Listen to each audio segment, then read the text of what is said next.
All right. When you have one fraction set equal to another fraction, you already said it. What do you do to continue solving? Cross multiply.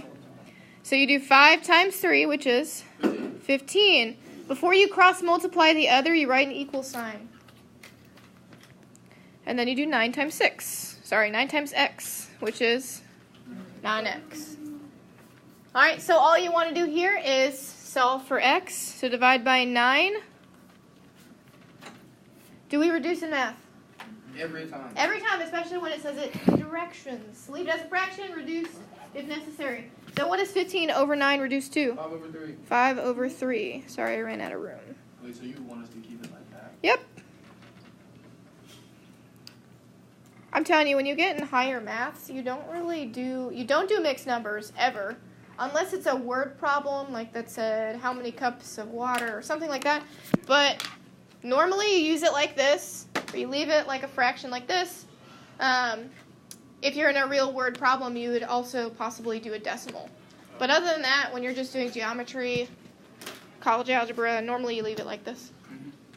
Why'd you take my scissors? Oh, I didn't know they were yours. Do the same thing on the other. 2n times 3 is 6n. 6n. 11 times 4 is 44. Divide by 6. What is it reduced to? 22 over 3. 22 over 3. Also, I know it's supposed to come out like that. Yep, it's okay. And then the last, we do the same thing. It doesn't matter which order you multiply in or cross multiply in, from top to bottom or bottom to top. It really doesn't. 5 times x is 5x. 3 times 110. 330. Divide by 5. X equals 66. That's how it works. Yep. I didn't know they were your scissors because who carries scissors around? Yeah, we stopped doing that in the 6th grade. In the toolbox. I don't know that I ever did it. Well, we It's used to- okay. we used to be- And the only time you're going to write in this key items box, the key items box, you'll see the word key item at the top, and it will be highlighted in yellow. Otherwise, I will let you know, or it'll be on the screen. So you want to box it off so that you can just reference it whenever you're doing your homework or anything like that. Okay? So, you won't? Okay. So the first thing you're going to learn, again, don't write this in your key items because it doesn't say it on the screen anywhere. We're doing 8.1 similar polygons. You're going to be learning 4 things, 3 today, 1 tomorrow. You're going to use similarity statements. You don't really know what that means yet. Again, that's part of the wording. Finding corresponding lengths in similar polygons. Hopefully you have done this before. Tomorrow we're going to find perimeters and areas of similar polygons. And the last, this is today, decide whether polygons are similar in general. Okay? So, we're going to use this. The word similar, you probably know what it means in like real life. In geometry, it means something a little different. 2 geometric figures are similar figures if and only if there is a similarity transformation that maps one of the figures onto the other. That sounds like really hard stuff, but it's really not. Similar figures have the same shape, but not the same size. So I gave you a couple examples. This teeny tiny car is a model of the real life car. They have the same proportions. It is just that this one is smaller than that one. If you look at these triangles, one's inside the other, they're similar, okay? The angles are going to be congruent, but the side lengths are not going to be, okay? You have seen this before, you just don't know it. And then something I want you to write somewhere on your paper, because apparently we don't even know what this means. What does this symbol mean? Congruent. Wow, 4th hour, you're so much more awake. So congruent is that symbol. This symbol means similar. So I want you to write it somewhere. I missed the I. Similar. Because you're going to be writing similarity statements. And if you don't know the symbol for similar, you can't write a statement about things being similar. So do we need to write down the congruent sign? You should, in general, know that that means congruent. I'm just referencing these two. So you'll just write a squiggle, that's what I call it. I don't really know what the official term is. I'm sure there is one. But whenever you're writing similar. Alright, so what we have done so far, you don't have to go here in your student journal. You've been doing the right side, which is congruent polygons. Congruent polygons have corresponding angles are congruent, corresponding sides are congruent, and they're marked with curve marks and dashes and a congruent symbol in the statement. So this is called a congruence statement. Congruence statement. I'll write that. All right, so what do you think this one over here is called? A similar polygon. Close. Similar statement. It's called similarity statement.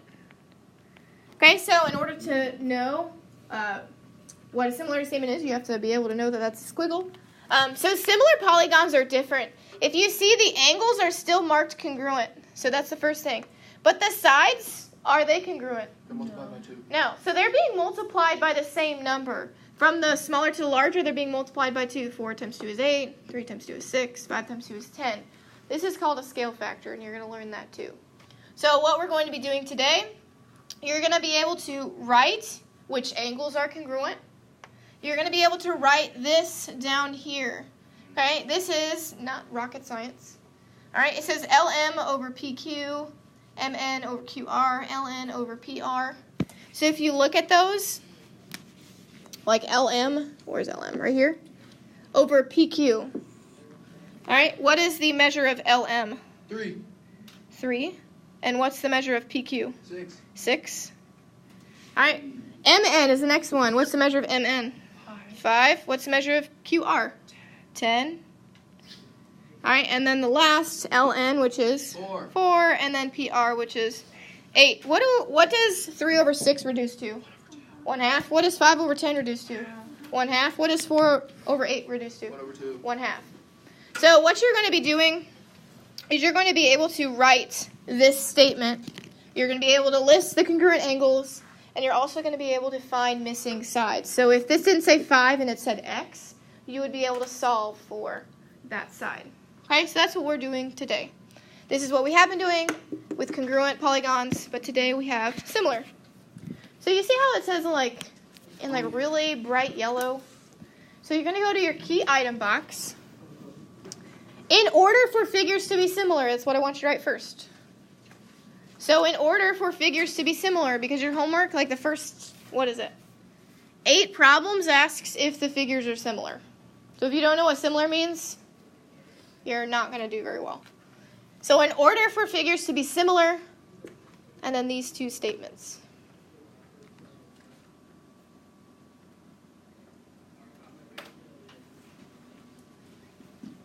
Corresponding angles have to be congruent.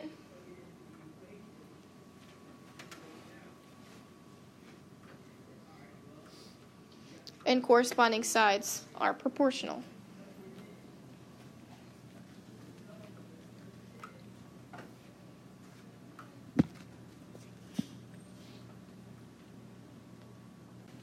So it's going to ask you to be able to list which angles are congruent. It would have a statement, most likely.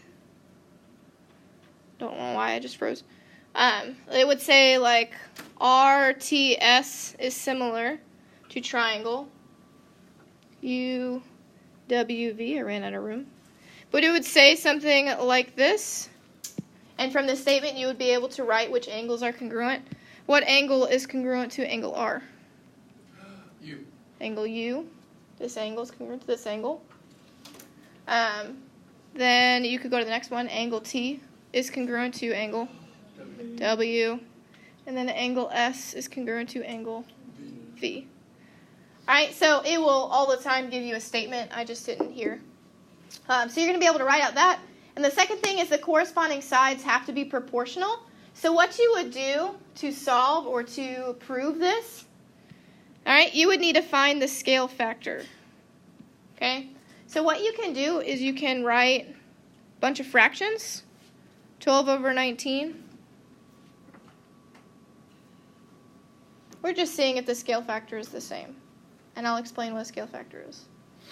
Alright, you would write another one. Let's do 9. What would 9 be over? 14. Alright, and then the last would be 11 over 16. You need to see if these equal each other. What is 12 over 19 approximately? What is it? Like in decimal form? Yeah, decimal 0.6. form. It can't reduce. It's like 0.6. What is 9 over 14? Oh, That can't be reduced. yes, it can. 0.6. It's 4. 0.6 what? 4. Oh, Did you round the other one? Both of them were 0. Both of them are 0.64? Because the other one's like 0.63. And then what's 11 out of 16? 0.68. What? Wait, 0.69. 0.687. So. Okay, so 0.69. So are all three of these equal to each other? No. So these are not proportional, but what you would be able to do is you would be able to see whether or not they are. So these two figures are not proportional to each other. The angles are congruent, but the sides were not proportional. Okay? So I'll show you more about what that means here. This is called a scale factor. So I want you to write scale factor in your key items.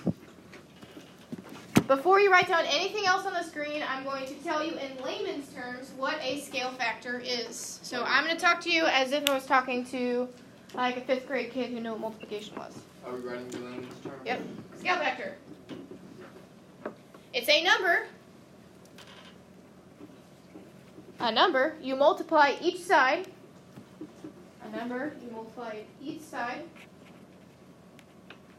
by to get another figure. A number, you multiply each side by to get another figure. I'm going to ask you what a scale factor is. There is a textbook definition of it, but it's literally the number you're multiplying by to get the side of the second figure. Okay, so this problem, I'm going to tell you to use your brain. I love y'all, but you don't always use your brain. Okay? If I'm going from a bigger figure to a smaller figure, okay, the scale factor has to be less than 1 because I'm going from a bigger number to a smaller number. Does that make sense in your brain? Because a lot of people would say the scale factor is 2. But what is 6 times 2? 12. 12. Is that the measure of the second? No. It's not. So the scale factor to go from a bigger figure to a smaller figure will be less than 1. It's not going to be 2. Does anybody know what it is, actually? Not 0.5. It's 0.5. Well, you can also say 1/2. Here's a way to do it. What's 3 over 6 reduced to? 1/2. 1/2. So you take the second figure and you put it over the first figure as a fraction. All right? So when you're going from a big figure to a small figure, it has to be less than 1. You just have to use your brain. So you did Okay? just reduce. Yeah. So I did 3 over 6 and then reduced to 1/2. So 6 times 1/2 is 3 because, that just makes sense. The second, if you're going from a smaller to a larger figure, it only makes sense that your number has to be bigger than 1 because you want the number to get bigger. Okay, so this one you would probably see right off the bat. All right, what is the scale factor from these two figures? 2, because 4 times 2 is 8. Okay, so a way to do that is you would take 8 over 4. What is 8 over 4 reduced to? 2. Okay, not all of them are going to be that easy to see. So use your brain when you're finding the scale factor. If you're going from a larger figure to a smaller figure, it has to be less than 1. That's going to shrink your side. To go from a smaller figure to a bigger figure, it has to be bigger than 1. Okay, that would include, okay, just like a side note, if you had 5 over 4, is that less than 1 or bigger than 1? Bigger? It's bigger than 1 because this is 1 and 1/5. Okay, so just because it's still in a fraction form, that doesn't mean it's less than 1. This is greater than 1. Okay, less than 1 would be like 4 over 5. The top number is smaller than the bottom number. Okay, so we're going to do the last word for now. State of proportionality, that's another key word. We've actually been doing it and you just haven't known that you've been doing it. You want to write that on your key items list. Statement of proportionality. This is on your quiz. This is the most frustrating thing in my life to grade.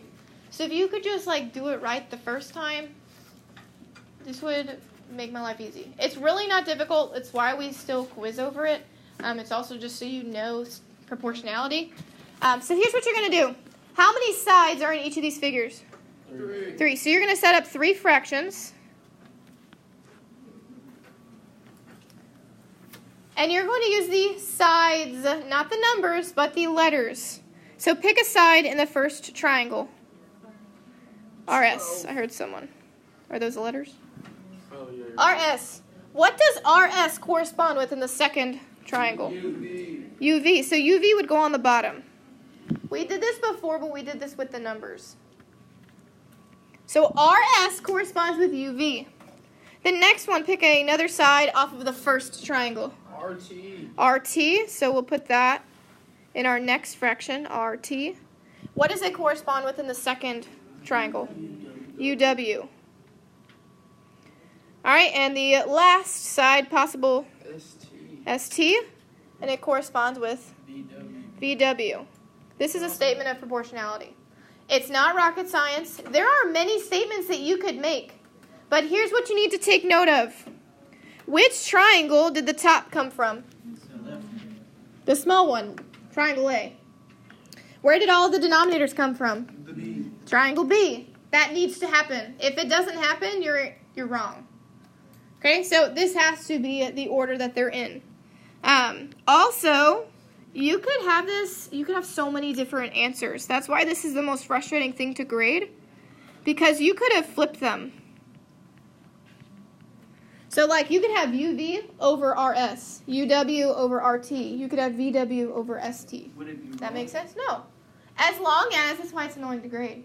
As long as these are all from the same triangle, these are all from the same triangle, this corresponds with this corresponds with this, you see what I'm saying? Yeah. As long as that's all good, then you have a correct statement.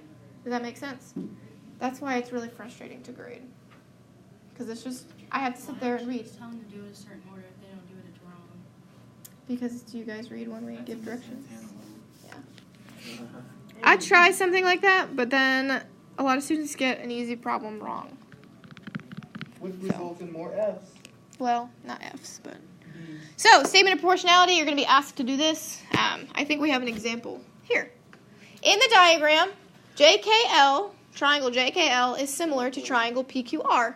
Find the scale factor from JKL to PQR, then list all the pairs of congruent angles and write the ratios of corresponding side lengths in a statement of proportionality. So again, that's very wordy. You have a question? It'll be like quadrilaterals too. So like four-sided figures. On these, I prefer to make them triangles because then you only have 3 pairs of angles to list and 3 fractions instead of 4 or 5. Yeah, so like if you had a 4-sided figure, you would have 4 fractions because there are 4 sides to write a proportion for. That's a good question.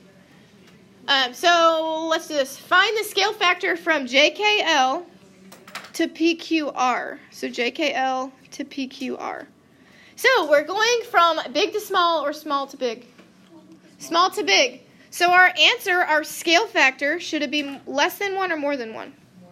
It should be more than 1 because we need our number to get bigger. Okay? So here's what you do. You pick a side. Which side would you like to work from? JK, sure, that's 6. What side does it correspond with on the second? 9. PQ, which is 9. If you put 6 over 9, is that bigger than 1? No. 6 out of 9. No, it's not. You'll put 9 over 6, and you will reduce. Okay? What is 9 over 6 reduced to? 1/3. No, 9 over 6. I'm tripping. 3 over 2. All right, if you had picked a different one, let's say you picked 4 and 6. Okay, the same thing. 6 over 4, what does that reduce to? 3 over 2, still. So it doesn't matter which one you pick. The scale factor will be the same. Again, if you picked 8 and 12, 12 over 8 reduces to 3 over 2. Okay, so your scale factor, we got that out of the way. List all the pairs of congruent angles. So this should be super easy for y'all because it's right here. If you read this statement, it says it. Angle J, what is it congruent to? P. Angle P. Guess what? You don't even have to look at the picture because it's written right there. The order that the similarity statement is written in is in the correct order. If it's not, then it's not a similarity statement. All right, then what's next? Angle K, what is it congruent with? Q. Angle Q. Ooh, that's not a Q. All right, so K and Q, and then our last angle L is congruent with angle R. So that's the first thing we had to do. Second thing is write the ratios of the corresponding side lengths in a statement of proportionality. So what does a statement of proportionality look like? The fractions. Equals a fraction. Equal. How many fractions are we going to have? 3. Because how many sides do we have? 3. All right, so in a statement of proportionality, you don't use the numbers, you use the letters. So it doesn't matter which one you write. Which direction do we read from? We read left to right, correct?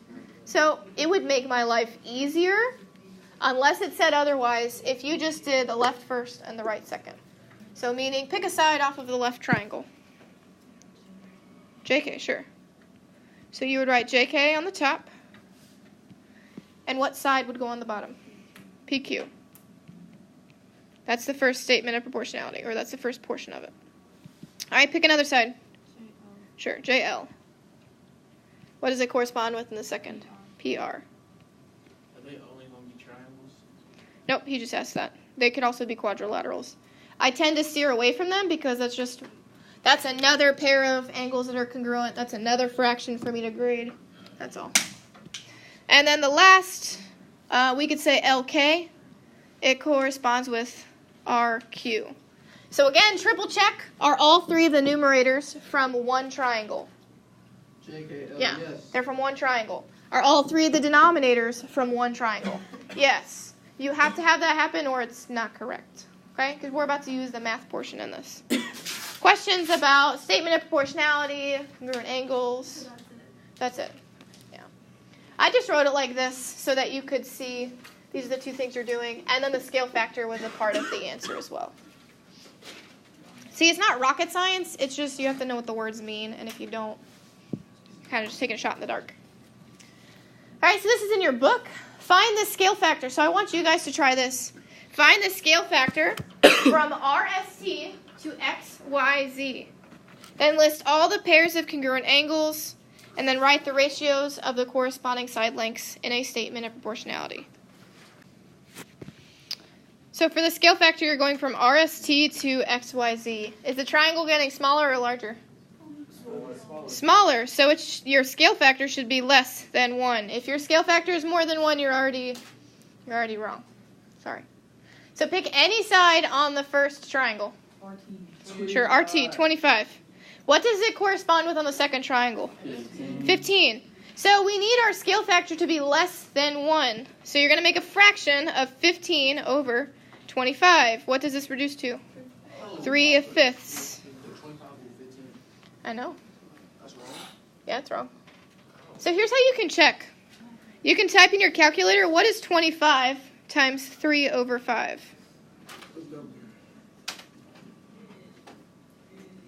15. 15, look at that. What is 30 times 3/5? You should get 18.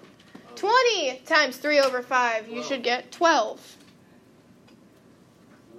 See what I'm saying? So in order to do this, you could have done 18 over 30, which reduces to 3/5. You could have done 12 over 20, which again reduces to 3/5. All right?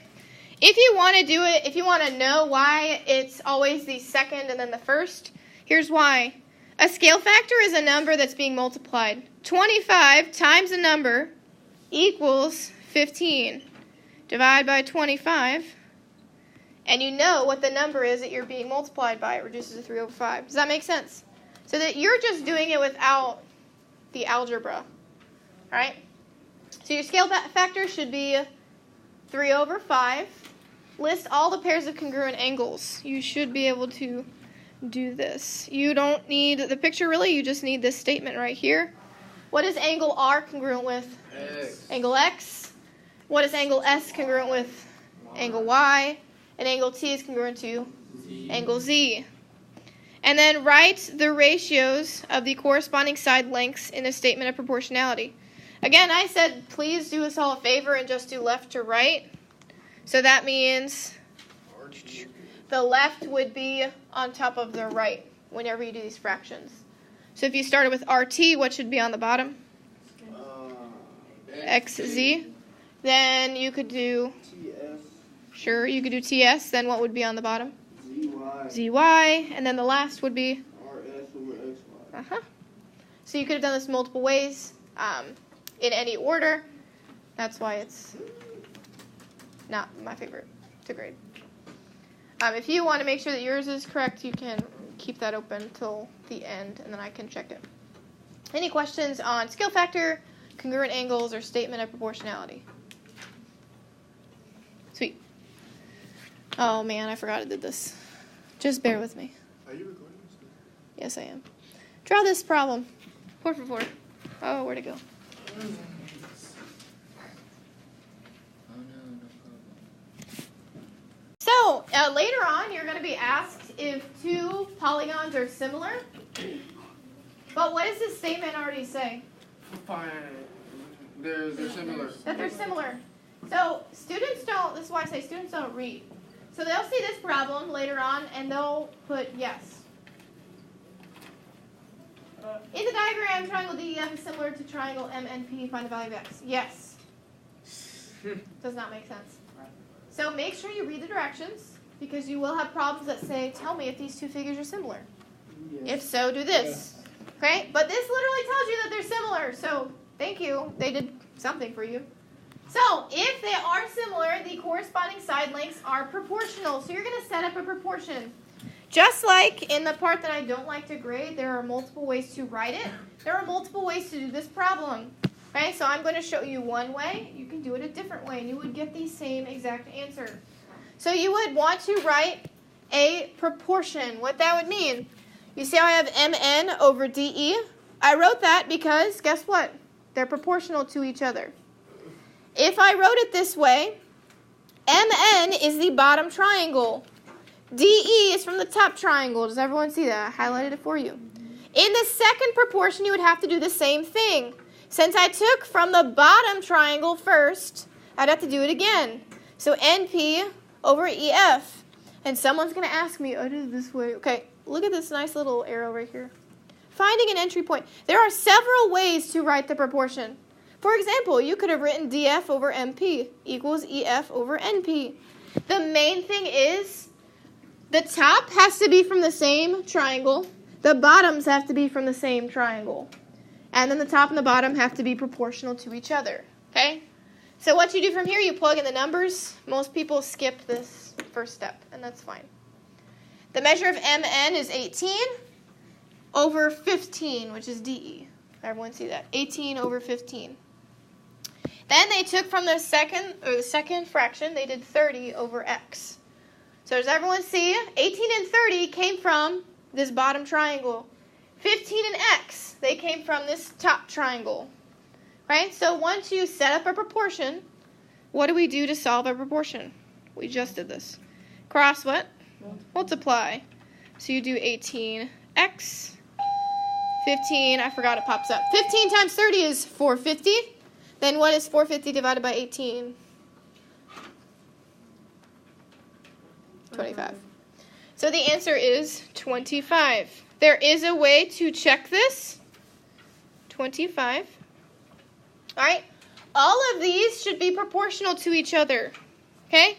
What is 15 over 18 reduced to?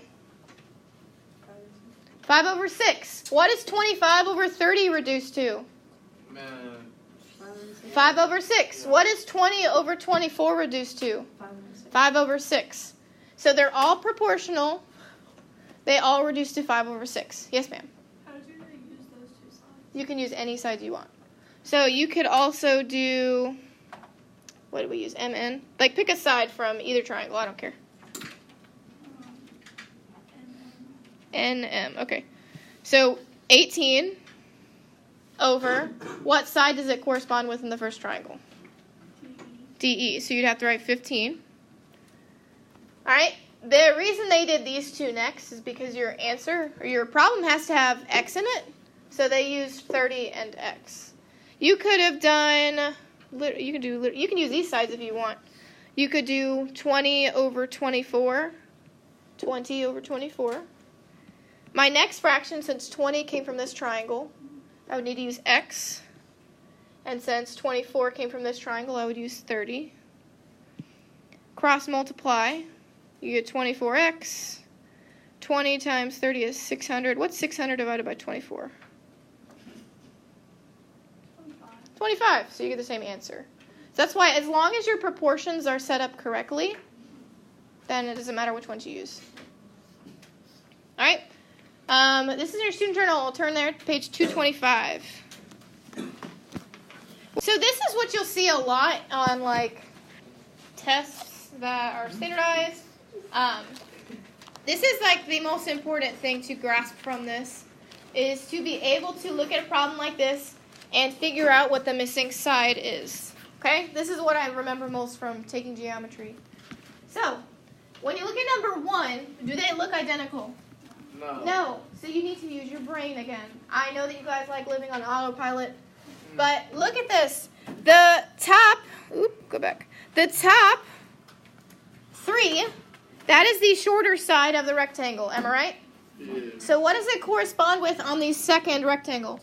2, because 2 is the shorter side. Okay, and 7 corresponds with x, because they're the longer sides. So you're going to set up a proportion. Again, it does not matter the way that you do it. I would do 3 over 2, equals 7 over. over 6. So x and So 3 over 2 equals 7, because 3 and 7 come from the same triangle, over x, because 2 and x come from the same triangle. Okay, you could have done 2 over 3 equals x over 7. You could have done those two things, really. Once you have it written like this, how do you solve? cross multiply. Cross multiply. It doesn't matter which direction you cross multiply in. No. No. You could do bottom to top if you wanted. What's 2 times 7? 14. And 3 times x is? X. Divide by 3. You get. You leave it like this. Oh yeah. 14 over 3. It cannot be reduced. I don't want a decimal because anything divided by 3 is like 0.3333333 or 0.66666. 0.6666667. One or the other, and they're repeating decimals, and I'm not about that life. Most of the time, when you get to higher maths, you're going to leave it as a fraction like this. The only times you make it a decimal is when you have like a real life problem. Like how many feet from, I was going to make a name, but I'm not that creative today. It's a Monday. You get it. Use it, leave it in a decimal, or in a, I'm done. In a fraction. Number 2, find the value of x. So I want all of you to try this one on your own. So that doesn't mean you sit there and wait for me to do it, because I just watched some of you do that, and I'm not about that either. I do it with you. No, you can do it by yourself. So I'll do it my way. You want to solve for x, correct? You want to solve for x, am I right? Yes. Okay, so x is the very first thing that you should think about. You need x in a fraction. You need to solve for x. What does x correspond with? 25. Yeah. All right, x corresponds with, we decided what? 25. 25. All right, so reason being, it's stuck between the 1 curve mark angle and the 3. Does everyone see that? 1, 2, 3, whatever. All right, so the second fraction does not matter as long as the top comes from the same triangle as x. So I saw a lot of you used 8. Am I right? Okay, I'm going to use 12 just to prove my point. 12? 12 corresponds with what side? 30. All right, so then you can cross multiply. You'd get 30x equals 300. Divide by 30, and x equals 10. Okay, so it didn't matter if you did 8 and 20 or 30 and 12. Okay, as long as your proportions are written correctly, you would get it correct. Questions, comments, concerns? No. Sweet. Don't call me Ka. I'm sorry. Yeah. All right, so here's what you're going to learn. This is the last thing that you need to do is to decide if two polygons are similar. Is that a yes Okay. or no? It's a yes or no, but you have to have proof. You can't just be like, yeah, it looks similar. All right, so if they are, the ratio of any two corresponding lengths in the polygon is equal to the scale factor. So what that means is there has to be a number being multiplied by each side, the same number, 2, 1/2, 3/5, like we had earlier. If you can prove that and the angles are congruent, I think I wrote it here. If you're congruent, your angles are congruent, and your corresponding sides have the same scale factor, then you have two similar shapes. So you have to prove both. Okay, you really don't have to prove congruent angles very much, but you do have to prove the sides are similar. Okay, this is something you need to write down. It doesn't say key necessarily, but in order for, I think you did at the beginning actually. Never mind. Yes, we did. So we're going to decide if these two polygons are similar. You're not going to find them anywhere. These are quadrilaterals. They're four sides. You need to figure out if the angles are congruent. So if you look, angle C has a curved mark and angle G has a curved mark. Are they congruent? Yes. Yes. Angle B has 3, angle F has 3, angle A has... So you see what I'm saying? All of them are congruent to their corresponding parts. Is everyone okay with that? So that's a check mark. We're good with that. After this, you need to make sure the corresponding sides have the same scale factor. So like before we set up a really big fraction, you can do that. Or you can prove them separately. But what is the scale factor from A to B using 6? It's not going to be 2 because, oh yeah, it is 2. So, sorry, it's 12/6, which is 2, because 6 times 2 is 12. Okay, so all of the rest of them need to have a scale factor of 2. If they do not, then it is not similar. 3 times 2 is 6, so the scale factor there is good. 5 times 2 is 10, so the scale factor there is good. 2 times 2 is 4, so the scale factor there is good. So, yes, they're corresponding, and what is the scale factor? What number did we multiply from A to B every time? 2. Okay? So that proves that they're similar. Yes. These two things. The angles are congruent, the corresponding sides are proportional. They have the same scale factor. So what's the word? That. Oh. Something. Just show me one of the scale factors. That's all. This is your last key item. Then I'm going to recap all of them just to make sure you have them written down. So go to the key items section. This is the last thing you need to remember.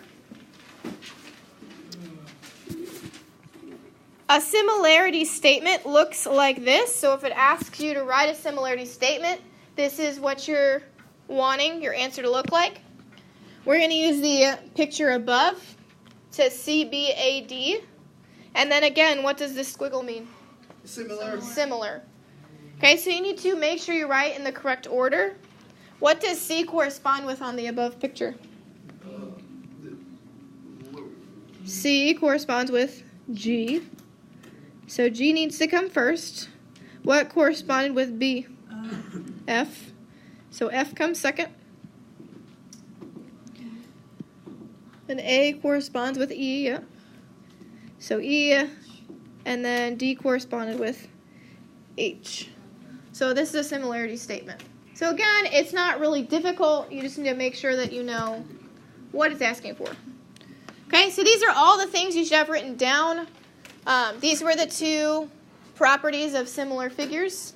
Corresponding sides are proportional. Corresponding angles are congruent. This is the textbook definition of a scale factor. The ratio of any two corresponding side lengths in two similar figures, geometric figures. That's why I gave you mine. Use which you want.